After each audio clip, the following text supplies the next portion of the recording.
नमस्कार साथियों, आज हम आपके सामने उपस्थित हैं वीएस विद्यापीठ की तरफ से मैथ्स के कुछ क्वेश्चनों को लेकर। देखिए, लाभ हानि के कुछ क्वेश्चन जो वस्तुओं के क्रय विक्रय पर आधारित होते हैं, उनमें कुछ बच्चों को करने में बहुत दिक्कत आती है कि सर इनका लाभ हानि प्रतिशत वगैरह कैसे निकालें। तो यहाँ पर ये जो क्वेश्चन है, इनको करने का एक बहुत ही आसान और सिंपल तरीका आपको बता देता हूँ, जिसको पढ़ने के बाद आपको कभी भी लाभ हानि के इन वस्तुओं वाले क्वेश्चन में कभी दिक्कत नहीं आएगी। तो इनमें एक छोटा सा लॉजिक है, वो आपको बता देता हूं। देखिए, ऐसे क्वेश्चनों में क्या होगा कि जब आपको इस प्रकार के क्वेश्चन दिए जाएंगे तो आपके क्वेश्चन जो है वो बार बार 2 या 3 कंडीशन के ऊपर बार बार घूमेंगे। आपके पास जो क्वेश्चन होगा उसमें आपको जो लाभ हानि होगी, चाहे वो लाभ हो चाहे हानि हो, चाहे वो क्रय मूल्य हो चाहे वो विक्रय मूल्य हो, ये सब चीजें, ये सारे शब्द जो होंगे ये आपको रुपए के रूप में ना देकर के वस्तुओं के रूप में दिए जाएंगे। जैसे वो कहता है 7 वस्तुओं का विक्रय मूल्य 8 वस्तुओं के क्रय मूल्य के बराबर है, या आपको 5 वस्तुओं का लाभ हुआ या 10 वस्तुओं की हानि हुई।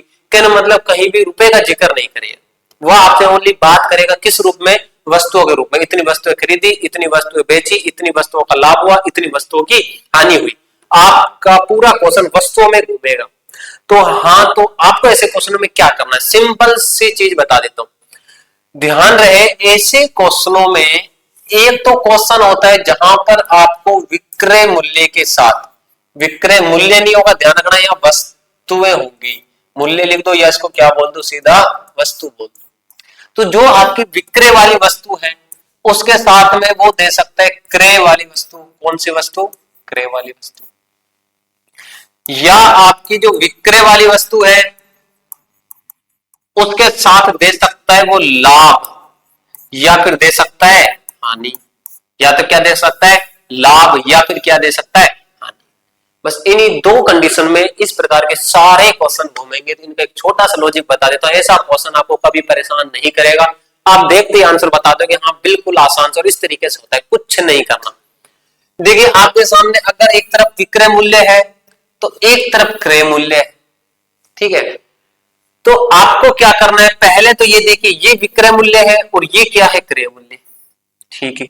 तो ऐसे क्वेश्चनों में जो विक्रय है, आप ये मान लिया करो कि विक्रय के साथ में जो है वो एक्चुअल में क्रय मूल्य है। विक्रय मूल्य किसको डिनोट करता है, यहां पर क्रय मूल्य को डिनोट करता है। ऐसे क्वेश्चनों में जो विक्रय मूल्य के साथ लिखा हुआ है वो किसको डिनोट करता है, क्रय मूल्य को। और जो क्रय मूल्य के साथ लिखा हुआ है वो किसको डिनोट करता है, विक्रय मूल्य। इतनी बात समझ आई? अगर आप ये चीज समझ गए तो इसका मतलब ऐसे सारे क्वेश्चन अब आप कर सकते हैं। विक्रय मूल्य के साथ जो लिखा हुआ है वो तो क्रय मूल्य को डिनोट करता है, और जो क्रय मूल्य के साथ लिखा हुआ है वो विक्रय मूल्य को डिनोट करता है। यानी कि ऐसे क्वेश्चन सब उल्टा पुल्टा हुआ पड़ा है। लाभ है उसका मतलब हानि है, हानि का मतलब लाभ है, क्रय का मतलब विक्रय है और विक्रय का मतलब क्रय। तो सारा क्वेश्चन उल्टा, आपको सब उल्टा करना है इसमें। देखिए कैसे, आइए देखते हैं। विक्रय के साथ लिखा हुआ है 7, इसका मतलब ये क्रय मूल्य मान के चलो, इसको क्रय मूल्य कितना है, 7। ये क्रय के साथ लिखा हुआ है, इसको विक्रय मूल्य मान के चलो, तो विक्रय मूल्य कितना है, 8। तो 7 की वस्तु खरीदी, 8 में बेच दी, कितने का लाभ हुआ सर, 1 का लाभ। कितने का लाभ हुआ, 1। ये लाभ हुआ कितने पर, 7 पर, और गुणा कितना, 100। तो 100 एकम 100 में किसका भाग, 7 का भाग। तो 100 में 7 का भाग देंगे तो कितना आ जाएगा, 14 पॉइंट कुछ आ जाएगा, ठीक है। तो आपको 1 दशमलव तक निकालना, तो इस प्रकार से इसका आंसर निकाल सकते हैं। तो ये क्वेश्चन था, आप समझ गए होंगे। क्रय मूल्य के साथ वाले को विक्रय मूल्य मानना है और विक्रय मूल्य के साथ वाले को क्या मानना है, क्रय मूल्य मानना है। तो क्रय मूल्य 7 है और विक्रय मूल्य 8 है। आपको 1 का प्रॉफिट हुआ, कितने पर हुआ, 7 पर हुआ, और मल्टीपल में कितना, 100। इस प्रकार से हम इसका परसेंटेज बता सकते हैं। इसके बाद देखिए अगला, 50 संतरों का क्रय मूल्य 40 संतरों के विक्रय मूल्य के बराबर है। तो क्रय विक्रय आपको पता चल ही गया होगा, आप समझ गए होंगे कि ये जो 50 है ना, एक्चुअल में ये विक्रय मूल्य का मान है, और जो 40 है ये क्रय मूल्य का मान है। ठीक है सर, समझ गए। तो आपको पता 40 में खरीदा, 50 में बेचा, तो आपको 10 का क्या हुआ, लाभ हुआ। तो आपको लाभ परसेंट बताना है। तो 10 का लाभ हुआ, 10 का लाभ हुआ कितने पर हुआ, 10 का लाभ हुआ 40 पर, क्योंकि बटे में क्रय मूल्य लिखते हैं, क्रय मूल्य कितना है 40 और गुणा कितना 100, तो 10 से काट देंगे 4 बार और 4 से काट देंगे कितनी बार 25 बार, तो कितने परसेंट का लाभ हुआ 25% का। तो बताओ कितना आसान क्वेश्चन है। इसी तरीके का इसका अगला क्वेश्चन देखिए, 15 मेजों का क्रय मूल्य 20 मेजों के विक्रय मूल्य के बराबर है। तो 15 मेजों का क्रय मूल्य यानी कि ये तो आपका एसपी हो गया और ये क्या हो गया सीपी हो गया, उसके हिसाब से आप देख लेंगे लाभ हानि कितना होगा। इस क्वेश्चन को आप करके देखिएगा। किसी वस्तु का क्रय मूल्य विक्रय मूल्य की 80% के बराबर है। किसी वस्तु का जो क्रय मूल्य है वो विक्रय मूल्य का 80% है, यानी कि विक्रय मूल्य यदि 100 है तो क्रय मूल्य कितना है 80 है, क्योंकि इसका 80% 80 हो गया। तो लाभ कितना होगा, कितने का लाभ हुआ 20 का, कितने पर हुआ 80 पर, क्योंकि लाभ हमेशा क्रय मूल्य पर होता है। तो 20 चौके 80, 4 से काटेंगे कितना 25, तो कितने परसेंट का लाभ हुआ 25% का लाभ। तो रुपए वस्तु वाले जो क्वेश्चन है उसमें थोड़ा सा आगे बढ़ते हुए देखिए, अब मैंने आपको जो दूसरा टाइप बताया था, रुपए वस्तु वाले में 2 तरीके बताए थे, एक तरफ तो होगा क्रय मूल्य और एक तरफ होगा विक्रय मूल्य। एक तो ये बताए थे, एक बताया था इसके साथ में लाभ भी हो सकता है और हानि भी हो सकता है। तो ऐसे क्वेश्चनों में आपको क्या करना है कि वस्तुओं के रूप में लाभ दिया जाए और वस्तुओं के रूप में हानि दी जाए। तो आपको लाभ परसेंट निकालना या हानि परसेंट निकालना हो तो कैसे निकालें। देखो सबसे पहले जैसे यहाँ पर लाभ परसेंट निकालना है, तो लाभ तो आपको दे ही रखा है, कितने का लाभ है 20 का, ठीक है सर। फिर आपको देखना है, देखो ये वाला जो है ये आपको हमेशा विक्रय मूल्य मिलेगा, ये हमेशा विक्रय मूल्य मिलेगा। तो ऐसे क्वेश्चन में आपको विक्रय मूल्य को पकड़ना है, क्योंकि जो विक्रय मूल्य के साथ लिखा हुआ है वो आपका क्रय मूल्य है, तो ये पकड़ना है जो विक्रय मूल्य के साथ है। यहां देखो ये भी विक्रय मूल्य है तो इसको भी पकड़ना है। एक तो विक्रय मूल्य 100 हो गया, एक हो गया 20। अब यदि लाभ है तो आपको मैंने बताया ना उल्टा पुल्टा करना है, इसमें सारा लाभ है तो घटाना है, वैसे लाभ में जोड़ते हैं लेकिन यहाँ उल्टा चल रहा है सब कुछ, हम विक्रय को क्रय की तरफ लेकर चल रहे हैं। तो लाभ के लिए घटाना है, हानि के लिए जोड़ना है। तो 100 तो ये हो गया विक्रय मूल्य, 20 ये हो गया, तो ये लाभ है तो इसको घटा दो, 100 में से 20 गया तो कितना 80, तो ये जो हमारा विक्रय 80 निकल कर आए यही तो क्रय मूल्य है। तो कितना हो गया 80 और गुणा कितना 100, तो 20 चौके 80 और 4 से काटेंगे कितना 25, सॉरी 4 से 25, कितना हो गया 25, तो कितना परसेंट 25%। मतलब कितना आसान था। दोबारा देखो विक्रय मूल्य जो है, अगर यहाँ विक्रय मूल्य लाभ के साथ है तो घटा देना, हानि के साथ है तो जोड़ देना। अगर यहाँ विक्रय मूल्य ना होता, मान लो यहाँ क्रय मूल्य भी दे सकता है, वो क्रय मूल्य होता है तो फिर नहीं जोड़ना घटाना, क्योंकि क्रय मूल्य से मतलब नहीं है हमें। यहाँ पर एक्चुअल क्रय मूल्य का मतलब विक्रय मूल्य से है।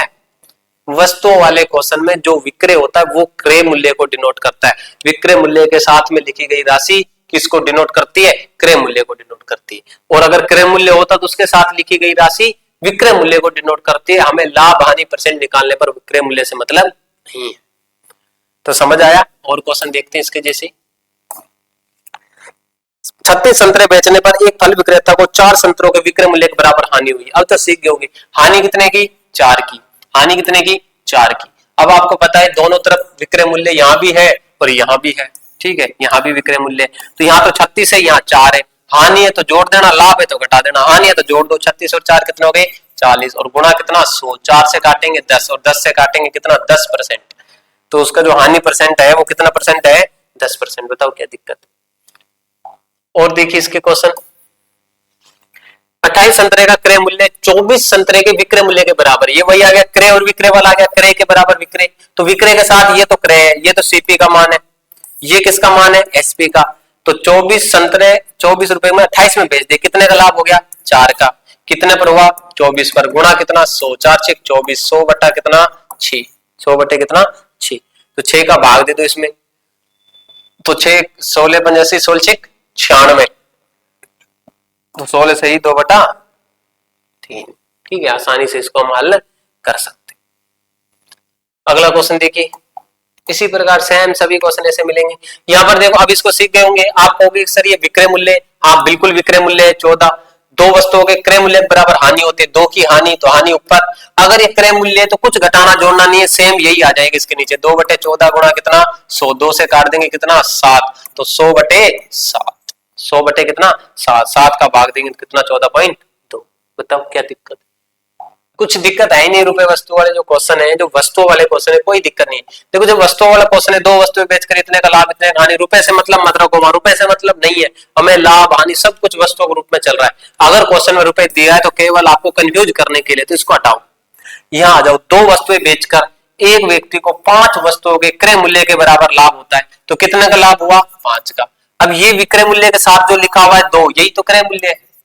इसको हमें जोड़ना घटाना नहीं है, क्योंकि क्रय मूल्य के साथ लिखा हुआ है। विक्रय होता जब देखते तो गुणा कितना? 100। 2 से काट देंगे कितना हो गया? 50। 50 गुणा 5 करेंगे तो कितना हो गया? 250। बताओ क्या दिक्कत? आप कहोगे सर यहाँ पर लाभ है, घटाए क्यों नहीं? क्रय मूल्य है ना, विक्रय मूल्य होता जब जोड़ते घटाते, ये ध्यान रखना। अगर विक्रय मूल्य है लाभ हानि में तो जोड़ना घटाना है, क्रय मूल्य है तो आपको कुछ भी जोड़ना घटाना नहीं है। इसी प्रकार अगला क्वेश्चन, 10 वस्तुएं बेचने पर एक व्यक्ति को 3 वस्तुओं के क्रय मूल्य की हानि होती है। कितनी वस्तुएं बेची? 10। हानि कितने की हुई? 3 की। बटे कितनी बेची? जो बेची है, जो विक्रय के साथ है वही तो क्रय है, तो क्रय मूल्य कितना? 10 गुणा कितना? 100। 10 से काट देंगे 10 बार और 10 दिया 30%, तो उसको जो हानि प्रतिशत हुआ वो कितने परसेंट हुआ? 30%। ये देखिए अगला, 42 मीटर कपड़ा बेचकर विजय को 7 मीटर कपड़े के विक्रय मूल्य के बराबर लाभ होता है, तो लाभ कितने का हुआ? 7 का। बटे अब यहां भी विक्रय, यहां भी विक्रय, तो इसका मतलब या तो जुड़ेगा या घटेगा। लाभ है तो घट जाएगा, तो 42 में से 7 घटाओ कितना बच गया? 35। और गुणा कितना? 100। तो 7 से काट देंगे 7 पंजे 35, 5 से काट देंगे कितना? 20%। तो कितने परसेंट का लाभ हुआ? 20% का लाभ हुआ। बताओ क्या दिक्कत? 8 वस्तुएं बेचने पर एक दुकानदार को 2 वस्तुओं के विक्रय मूल्य के बराबर लाभ होता है। लाभ कितने का? 2 का। दोनों तरफ बेचने की बात हो रही है, इसका मतलब लाभ है तो घट जाएगा। ये 2 का लाभ हुआ है तो 8 में से 2 घटा दो कितना? 6। और गुणा कितना? 100। 2 तिया 6। 100 में किसका भाग? 3 का भाग। तो कितना आ जाएगा? 33 सही 1/3%। तो कितने आसान क्वेश्चन है। तो ये थे आपके जो रुपए वस्तु वाले क्वेश्चन, जो कई बार एग्जाम में आते हैं और हम सोचते हैं कि इनमें लाभ हानि उलझे रहते हैं कि क्रय मूल्य कैसे निकालें, विक्रय मूल्य कैसे निकालें। तो आपको सीधा सा सिंपल सा तरीका बताया कि जो विक्रय मूल्य के साथ में लिखा होता है वो क्रय मूल्य होता है, जो क्रय मूल्य के साथ में लिखा होता है वो विक्रय मूल्य होता है। तो ऐसे क्वेश्चनों में आपको क्रय मूल्य पर नजर न डाल करके किस पर नजर डालनी है? विक्रय मूल्य पर।